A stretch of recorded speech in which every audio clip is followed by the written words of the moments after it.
चेद बेपार पटिया और कमका तेहेन दो अबिन मतक गे बार हर स्कूल रिबिन नेलोक कान दो आर गिद्रा को दो को ओकायना को बाको हेज अकान दो माचेद गमके जतो हर बाको बुचा जे स्कूल हुयोक कना मेनते चेदा से लॉकडाउन रे उना दिन छुट्टी तहा कना तो स्कूल आर नितो टटका गे स्कूल खुलाव कना अडी हर बांग को बाड़ाया बाड़ाय लेखान एको गमके जतो को हिजु इᱧᱟᱜ मने लई दाय होय गमके अकय हो बाको बाड़ाया और ओनाते स्कूल बाको हेज अकाना और जदि को बाड़ाय गया जे स्कूल खुलाव कना ताले जतो हर को हेज को बुझो और इनाते अलिन दुलिन बाड़ाया और इना खातिर अलिन बार हर दुलिन हेज अकाना तबे ओड़ा चलाव कते गापा जतो हर लिन लिया को जे स्कूल चलाव होया। अच्छा ठीक गया पटिया और कंका अबिन तेहेन चलाव कते सानाम गिद्रा को आपे टोला रेन लिया को बिन और गापा खना जाते जतो हर स्कूल को हजु मा बुझाव कि तापे आर बाखान दाल दाल ते देया हर ते उर चाबा तापे बुझाव होय गमके जतो हर लिन लिया को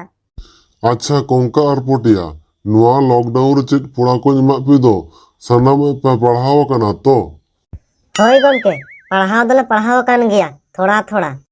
अच्छा ठीक गया इन मिटम रे कुकलिन कुली बिना ओना कुकली रेना तेला एमान बिन बुझाव किदा बिन ठीक गया गमके जतो मा कुकली रेना तेला लिन एम चाबा अच्छा मसे लई ताबन बिन अबुआ इंडिया रे जतो खना फेवरेट खिलड़ दो चेक कना गमके नो कुकली रेना तेला नो बाड़ाया बुझाव कि गमके अब इंडिया ना जतो खना फेवरेट गेम दो होयो कान ताबोना से खेलोड दो होयो कान ताबोना फ्री फायर हैं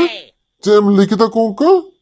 होय गमके कंका तो ठीक कथा गे लई कदाय अब इंडिया ना जतो खना फेवरेट गेम दो कना फ्री फायर गे चेक बेपर पटिया और कोंका लॉकडाउन तो नोआ बिन पढ़ाव कना बिन अब मिटंग फेवरेट गेम बेबुल कना बु इंडिया रे ना इंडिया ना फेवरेट गेम दो चेक फ्री फायर खेल होयो बांग नोआ तो बांग होयो ताहले गमके चेक होयो लेलिंग में से अरे ए बोका या फ्री फायर दो ऑनलाइन गेम कना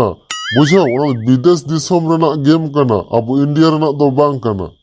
ताहले गमके चेदा अब मुख्यमंत्री ममता बंदोपाध्याय दो फ्री फायर गेम खेल लगी मेरे कोड़ा को लगी फ्री फायर गेम खेल और कुड़ी को तो सीरियल जेल लगी जो पठुआ को फोने हटा लगी तो 10,000 टका एमन को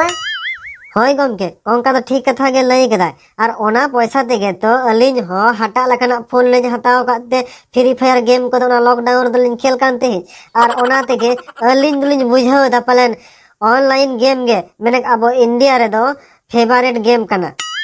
या ए बोका गिद्रे अबिन दो बबिन बड़ाया या ममता बंदोपाध्याय दो फोन किरिन लगी जहां 10,000 टका ते एम का दोय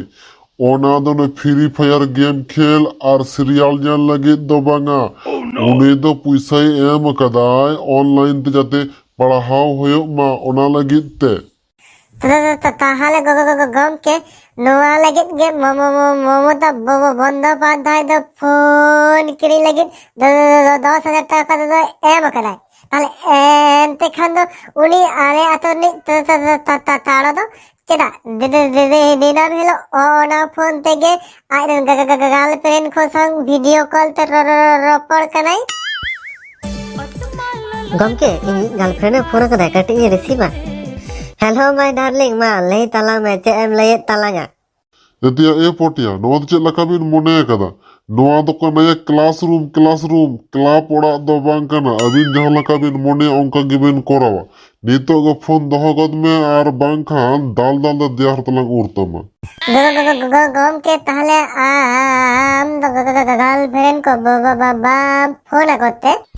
कंका और पटिया देला इंटरनेट गे हजु बिन इनो करिन फोना बान फोना सनामा इन लिया बिन होय ताहले मा गमके लई